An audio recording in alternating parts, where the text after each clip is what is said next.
মৃত্যুর জন্য তুমি তোমার হায়াত থাকতেই প্রস্তুতি নাও। প্রস্তুতি হলো আমলের দ্বারা প্রস্তুতি গ্রহণ করতে হবে।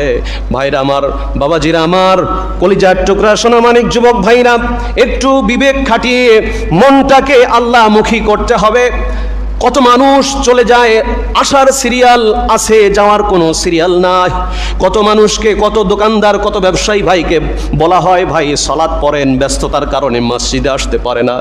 হয়তো কিছুদিন পরে দেখা যায়, অনেক এরকম দেখেছি, দোকানদার ভাইকে বললাম ভাই সালাত পড়েন, সালাত পড়েন, মুস্কি হাসি দিয়ে বলে হুজুর সালাত পড়ব। কিছুদিন পরে দেখি দুনিয়ায় নাই, মসজিদের মাইকে ইন্না লিল্লাহর আওয়াজ ভেসে আসে।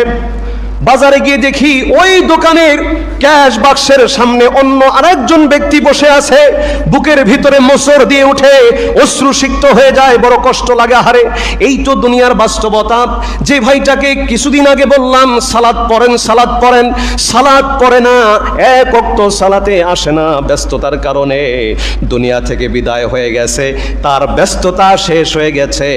আজ তিনি নাই, তার দোকানটা ঠিকভাবেই চলতেছে, কোনো সমস্যা নাই। দুনিয়ার সবাই চলে কিন্তু তিনি নাই।